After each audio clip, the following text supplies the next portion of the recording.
नमस्कार दोस्तों, आज के इस वीडियो में हम बात करेंगे हिंदी साहित्य के ऐसे रचनाकारों के बारे में जिनकी जन्मभूमि बिहार रही है। यानी बिहार के 10 हिंदी साहित्यकार जिनकी ख्याति विश्व हिंदी साहित्य में सूर्य के समान चारों ओर प्रकाशमान है, जिन पर बिहार ही नहीं संपूर्ण भारत नाज करता है।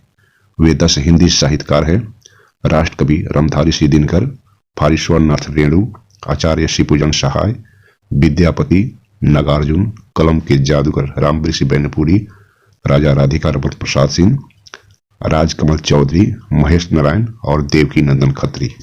तो मेरे वीडियो में अंत तक बने रहे। और हाँ, आपसे आग्रह है कि अभी तक मेरे चैनल अनुपम ज्ञान को सब्सक्राइब नहीं किए हों तो कृपया सब्सक्राइब कर बेल आइकन को अवश्य दबा दें, जिससे इसी तरह के ज्ञानवर्धक वीडियो हमेशा आपको मिलता रहे। तो आइए शुरू करते हैं बिहार के प्रमुख हिंदी साहित्यकार नंबर 1 राष्ट्रकवि रामधारी सिंह दिनकर के बारे में।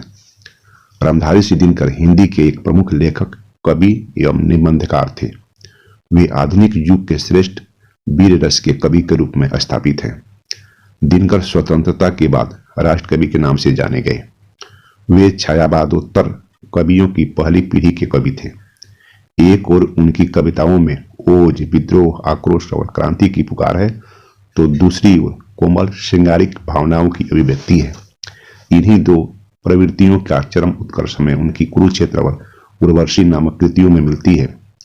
रामधारी सिंह दिनकर का जन्म 24 दिसंबर 1908 को बिहार के बेगूसराय जिले के सेमरिया गांव में हुआ था। उन्होंने पटना विश्वविद्यालय से इतिहास राजनीतिक शास्त्र में बीए किया। सन 1950 से 1952 तक मुजफ्फरपुर कॉलेज में हिंदी के विभाग अध्यक्ष रहे। भागलपुर विश्वविद्यालय के उपकुलपति के पद पर भी कार्य किया। उसके बाद वे भारत सरकार के हिंदी सलाहकार बने। दिनकर को पद्म विभूषण, साहित्य अकादमी तथा उर्वशी पर भारतीय ज्ञानपीठ पुरस्कार भी प्रदान किया गया। उनकी प्रमुख रचनाओं में रश्मि रथी, परशुराम की प्रतीक्षा, उर्वशी, कुरुक्षेत्र, संस्कृति के 4 अध्याय, हारे को हरिनाम, हुंकार, हाहाकार, प्रसवंती इत्यादि है। रामधारी सिंह दिनकर की मृत्यु 24 अप्रैल 1974 को 65 वर्ष की उम्र में मद्रास, तमिलनाडु में हो गई। बिहार के हिंदी साहित्यकार नंबर 2 पर उभर कर स्थान जो आता है वह है फारीश्वर नाथ रेणु का। फारीश्वर नाथ रेणु हिंदी भाषा के महान साहित्यकार थे। इनके पहले उपन्यास मैला आंचल को बहुत ख्याति मिली थी, जिसके लिए उन्हें पद्मश्री पुरस्कार से सम्मानित किया गया था। फारीश्वर नाथ रेणु का जन्म 4 मार्च 1921 को बिहार के अररिया जिले के फारबिसगंज के पास औराई हिंगना गांव में हुआ था। उस समय यह पूर्णिया जिले में पड़ता था। उनकी शिक्षा भारत और नेपाल में हुई। फारीश्वर नाथ रेणु ने मैट्रिक नेपाल के विराटनगर आदर्श विद्यालय से कोइराला परिवार में रहकर की। उन्होंने इंटरमीडिएट काशी हिंदू विश्वविद्यालय से 1942 में की, जिसके बाद वे स्वतंत्रता संग्राम में कूद पड़े। बाद में 1950 में उन्होंने नेपाली क्रांतिकारी आंदोलन में भी हिस्सा लिया, जिसके परिणाम स्वरूप नेपाल में जनतंत्र की स्थापना हुई।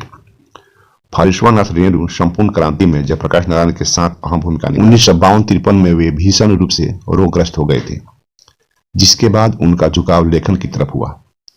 उनके इस काल की झलक उनकी कहानी तबे एकला चलो रे में मिलती है। उन्होंने हिंदी में आंचलिक कथा की नींव रखी।